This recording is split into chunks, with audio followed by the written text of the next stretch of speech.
सभी को राधे राधे, जय श्री कृष्ण, हर हर महादेव। क्लास में आप सभी का स्वागत है।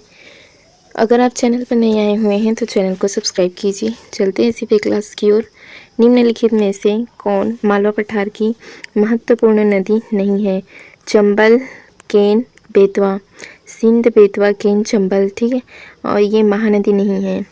ये मालवा पठार की महत्वपूर्ण नदियाँ हैं। बेतवा है, काली सिंध है, चंबल है, माही है, पार्वती। ये सभी मालवा पठार की नदियाँ हैं और महानदी इस ऑप्शन से महानदी नहीं है। चंबल नदी मध्य प्रदेश के जो मालवा पठार है उनके जनापाव, ठीक है, जनापाव पहाड़ी से ही निकलती है। इनकी सहायक नदी है बनास नदी, पार्वती, क्षिप्रा, काली और सिंध। ये चंबल नदी की सहायक नदी है। महानदी का उद्गम होता है छत्तीसगढ़ के सिहावा पर्वत से। इसकी सहायक नदी है तेल नदी, जोग नदी, ओंग नदी, ईब नदी। ये महानदी की सहायक नदियां हैं। केन नदी कहाँ से निकलती है? ये मध्य प्रदेश के कैमूर की पहाड़ी से ये निकलती है। श्यामरी, ठीक है, श्यामरी इसकी सहायक नदी है। बेतवा नदी मध्य प्रदेश के विंध्य पहाड़ी से निकलती है। इसकी सहायक नदी है अमनी, हलाली, धशान। ये बेतवा नदी की सहायक नदियां हैं। नेक्स्ट क्वेश्चन देखिए, भारत का कौन सा संघराज्य क्षेत्र बंगाल की खाड़ी में स्थित है? ठीक है, बंगाल की खाड़ी इस तरफ है, बंगाल की खाड़ी इस तरफ है अरब सागर, ठीक है। तो बंगाल की खाड़ी में चंडीगढ़ है क्या? नहीं, चंडीगढ़ तो ऊपर है। लक्षद्वीप समूह, ठीक है, लक्षद्वीप कहाँ है? इस तरफ है, अरब सागर की ओर है। और दादर नागर हवेली, दमन दीव ये इधर है, ठीक है। और अंडमान निकोबार द्वीप समूह, ये अंडमान निकोबार द्वीप समूह इस तरफ है, ठीक है। बंगाल की खाड़ी वाले क्षेत्र में स्थित है अंडमान निकोबार द्वीप समूह। इसमें 572 छोटे बड़े द्वीप हैं। अंडमान व निकोबार द्वीप समूह बंगाल की खाड़ी में स्थित एक संघ राज्य क्षेत्र, ठीक है, केंद्र शासित प्रदेश है और लगभग 572 छोटे बड़े द्वीपों से मिलकर बना है अंडमान निकोबार द्वीप समूह। लक्षद्वीप समूह भी एक केंद्र शासित राज्य क्षेत्र है और यह कहाँ पर स्थित है? अरब सागर में स्थित है। निम्नलिखित झीलों में से किस झील को भारत के में एकमात्र तैरते द्वीपों की झील के रूप में माना जाता है? लोकटक झील, ठीक है। यह कहाँ मिलेगा आपको? मणिपुर में। मणिपुर राज्य क्षेत्र में स्थित लोकटक झील को एकमात्र तैरते द्वीपों की झील के रूप में जाना जाता है। लोकटक झील में कैबुल लामजाओ राष्ट्रीय, ठीक है, राष्ट्रीय पार्क स्थित है। यह विश्व का एकमात्र तैरता हुआ उद्यान है। चिल्का झील मिलेगा आपको उड़ीसा में। भारत की ये सबसे बड़ी खारे पानी की झील है, ठीक है, सबसे बड़ी खारे पानी की लैगून एवं खारे पानी की झील है। यह झील एशिया की सबसे बड़ी खारे पानी की झील है। चिल्का झील उड़ीसा में है। पुलिकट झील मिलेगा आपको तमिलनाडु और आंध्र प्रदेश के सीमा पर, ठीक है। भारत की दूसरी सबसे बड़ी खारे पानी की झील है श्रीहरिकोटा द्वीप। पुलिकट झील को बंगाल की खाड़ी से अलग करता है। फिर आता है कोल्लेरू झील। यह नदी कृष्णा गोदावरी नदियों के डेल्टा के मध्य पर स्थित है। कोल्लेरू झील यह मीठे पानी की एक झील है। यह मिलेगा आंध्र प्रदेश में।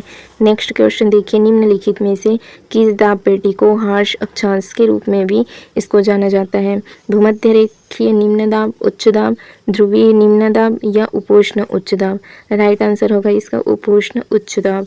उपोष्ण उच्च दाब पेटी 30 डिग्री से 35 डिग्री अक्षांशों के मध्य दोनों गोलार्ध में, ठीक है। जैसे ये हमारा ग्लोब हो गया है ना, तो ये वाला हिस्सा उत्तरी गोलार्ध कहलाता है और नीचे वाला हिस्सा यहाँ से यहाँ तक का ये कहलाता है हमारा दक्षिणी गोलार्ध, ठीक है। तो ये कहाँ पाए जाते हैं? 30 डिग्री से 35 डिग्री अक्षांशों के मध्य में दोनों गोलार्ध में, ये उत्तरी गोलार्ध में और दक्षिणी गोलार्ध में भी पाए जाते हैं 30 से 35 डिग्री के मध्य में। भूमध्य रेखीय निम्न दाब, भूमध्य रेखा भी आप समझते होंगे, ठीक है। जैसे ये हमारा ग्लोब है, ठीक, तो यहाँ पर क्या है? भूमध्य रेखा है। बीचों बीच क्या है? भूमध्य रेखा। ये कितने डिग्री की होती है? 0 डिग्री की होती है, ठीक। भूमध्य रेखीय निम्न दाब, यह दाब पेटी भूमध्य रेखा के 5 डिग्री उत्तर और 5 डिग्री दक्षिण गोलार्ध के मध्य पर विस्तृत है। इसे शांत हवाओं की पेटी भी कहा जाता है क्योंकि यहाँ अत्यंत शांत हवाएं चलती है, इसलिए इसे शांत हवाएं की पेटी कहा जाता है। कहाँ कहाँ पर होगी ये? भूमध्य रेखा के उत्तरी गोलार्ध, उत्तरी और दक्षिणी दोनों अक्षांशों के मध्य पर स्थित है।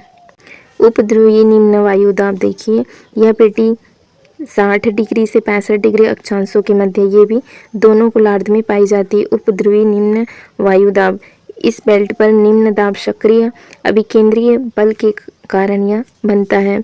नेक्स्ट क्वेश्चन देखिए, निम्नलिखित में से कौन सिंधु की एक सहायक नदी है? सिंधु की एक सहायक नदी कौन सी है? जास्कर, यही सिंधु की सहायक नदी है। सोन, ये गंगा नदी की सहायक नदी है। यमुना गंगा की सहायक नदी है। ठीक। सिंधु नदी का उद्गम कहाँ होता है? तिब्बत में कैलाश श्रृंखला से बोखरचू के पास एक हिमनद से सिंधु नदी निकलती है। तिब्बत चाइना से आती है और पाकिस्तान चली जाती है। सिंधु की सहायक नदी है झीलम, ठीक है, झेलम, चिनाब, रावी, ब्यास, सतलज, श्योक नदी, गिलगित और जास्कर, ये सभी किसकी सहायक नदी है? सिंधु की सहायक नदी है। अमरकंटक की पहाड़ियों के निकट से सोन नदी निकलती है और जाकर गंगा नदी में मिल जाती है। इसकी सहायक नदी है कनहर, ठीक है, रिहंद, उत्तरी कोयल और है गोपद, ये सोन की सहायक नदी है। यमुना नदी उत्तराखंड के यमुनोत्री ग्लेशियर से निकलती है। चंबल नदी, टोन्स नदी, बेतवा, केन, ये सभी किसकी सहायक नदी है? यमुना नदी की सहायक नदी है। नेक्स्ट क्वेश्चन देखिए, निम्नलिखित में से कौन सा ग्लेशियर जम्मू कश्मीर में स्थित नहीं है? प्रुई है, थाजीवास, ठीक है, थाजीवास, मिलाम या भिल्लन, तो इसमें मिलाम नहीं है। मिलाम ग्लेशियर जम्मू कश्मीर में स्थित नहीं है, बल्कि ये कहाँ है? उत्तराखंड में स्थित है। जबकि प्रुई है, थाजीवास और भिल्लन ग्लेशियर जम्मू कश्मीर में स्थित है। सियाचिन ग्लेशियर भारत की सबसे बड़ा ग्लेशियर है, जो कि उत्तरी लद्दाख में काराकोरम पर्वतमाला में स्थित है। और हिस्पाल बाल्टोरो और बियाको ग्लेशियर भी काराकोरम पर्वतमाला पर स्थित है। उत्तराखंड की ग्लेशियर है यमुनोत्री, गंगोत्री, काफिनी, मिलाब, बंदरपुंज और है चोराबाड़ी, सतोपद, पिंडारी, ये सभी उत्तराखंड में स्थित ग्लेशियर है। सिक्किम में है जेमू, ठीक है, रथोंग, ये सिक्किम की ग्लेशियर है। हिमाचल प्रदेश में मिलेगा सोनापानी, गैंगस्टैंग, बारासिंगरी आदि, ये हिमाचल प्रदेश में मिलेगा ये ग्लेशियर। फिर नेक्स्ट क्वेश्चन देखिए, निम्नलिखित में से कौन कावेरी नदी की सहायक नदी नहीं है? ठीक है, काबिनी, भवानी, हेमावती, ये कावेरी नदी की सहायक नदी है। मूसी नदी, ये कृष्णा नदी की सहायक नदी है। कावेरी नदी कर्नाटक के ब्रह्मगिरी पहाड़ी से ही निकलती है। कावेरी नदी की प्रमुख सहायक नदी है भवानी है, अमरावती है, हेमावती है, लक्ष्मण तीर्थ है, काबिनी, ये सभी की सभी कावेरी नदी की सहायक नदी है। शिव समुद्रम नामक प्रसिद्ध जलप्रपात किस पर? कावेरी नदी पर स्थित है। मूसी नदी कृष्णा नदी की सहायक नदी है, ठीक है, मूसी नदी कृष्णा नदी की सहायक नदी में एक है। कृष्णा नदी की अन्य सहायक नदी है जैसे कोयना है, इस पर कोयना डैम भी बना है, ठीक है। घाटप्रभा है, मालप्रभा है, तुंगभद्रा, भीमा और दूधगंगा, ये सभी की सभी कृष्णा नदी की सहायक नदी है। एल नीनो खालिस्तान के तट में लगे गर्म जलधारा के विकास को दिया गया नाम है, ठीक है। चिली, पेरू, बोलिविया, आंसर होगा पेरू। एल नीनो गर्म जलधारा पेरू के तट पर उत्पन्न होने वाली एक स्थानीय धारा है। एल नीनो गर्म जलधारा के चलते पूर्वी प्रशांत महासागर का तापमान बढ़ाने के फलस्वरूप पेरू के तट पर सामान्य से अधिक वर्षा होती है और आटाकामा मरुस्थल में घनघोर वर्षा होने का कारण क्या है?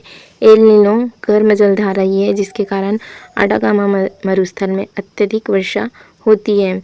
एल नीनो का दक्षिण पूर्व एशिया के मानसून पर प्रतिकूल प्रभाव पड़ता है। निम्नलिखित में से कौन सा हमारे सौरमंडल का भीतरी ग्रह नहीं है? बृहस्पति नहीं है। शुरू के जो 4 ग्रह हैं उसको भीतरी ग्रह या आंतरिक ग्रह भी कहते हैं। बुध, शुक्र, मंगल और पृथ्वी, ये आंतरिक ग्रह हैं और बाकी 4 ग्रह हैं जो बाह्य ग्रह होते हैं।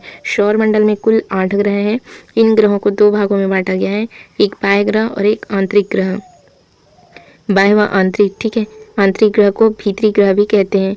बाह्य या जोवियन ग्रहों में बृहस्पति है, ठीक है, बृहस्पति, शनि, अरुण और वरुण, ये ग्रह शामिल है बाह्य ग्रह में। आंतरिक ग्रह जिसको भीतरी ग्रह भी कहा जाता है या पार्थिव ग्रह, इसमें कौन है? बुध, शुक्र, पृथ्वी और मंगल ग्रह शामिल हैं। अभिलक्षण का निम्नलिखित में से कौन सा युग्म सही है? बलुई सूक्ष्म कणों का अनुपात अपेक्षाकृत अधिक होता है और मृण्मय स्थूल कणों का अनुपात अधिक होता है, तो इसमें दोनों के दोनों ऑप्शन गलत है। बलुई मिट्टी में सूक्ष्म कणों का अनुपात अपेक्षाकृत कम होता है और बड़े कणों का अनुपात अधिक होता है। और बलुई मिट्टी में जल धारण करने की क्षमता कम होती है और मृण्मय मिट्टी में बारीक कणों का अनुपात अधिक तथा बड़े कणों, ठीक है, स्थूल कणों का अनुपात कम होता है।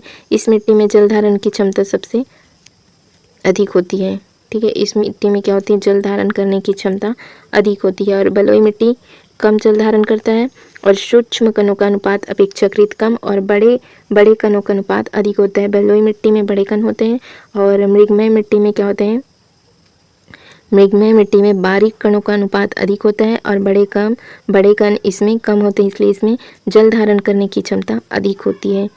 फिर देखिए, दक्कन के पठार के संबंध में निम्नलिखित में से कौन सा कथन सही नहीं है। इस पठार का एक भाग उत्तर पूर्व में भी देखा जाता है और पश्चिम में इसके चौड़े आधार पर सतपुड़ा की श्रृंखला भी है और दक्कन का पठार पश्चिम में ऊंचा एवं पूर्व की ओर कम ढाल वाला है। दक्कन का पठार है एक त्रिभुजाकार भूभाग है। दक्कन का पठार एक त्रिभुजाकार भूभाग है। इसमें पश्चिम में इसके चौड़े आधार पर सतपुड़ा की श्रृंखला है, ठीक है। सही आंसर होगा बी। दक्कन का पठार नर्मदा नदी के दक्षिण में स्थित एक विशाल पठार है। इसकी उत्तरी आधार पर सतपुड़ा पर्वत श्रृंखला स्थित है और इसकी पूर्वी विस्तार मैकाल पर्वत श्रृंखला तथा कैमूर पहाड़ियों तक है। यह पठार पश्चिम में पश्चिमी घाट से घिरा हुआ है और दक्कन के पठार में दक्कन ट्रैप, कर्नाटक का पठार और आंध्र प्रदेश के पठार भी इसमें शामिल हैं। यह दोस्तों फिर आज की क्लास हम यही रखते हैं, आगे हम कल से कंटिन्यू करेंगे। चैनल से जुड़े रहने के लिए चैनल को सब्सक्राइब जरूर कीजिएगा friends. Thank you friends, thank you all.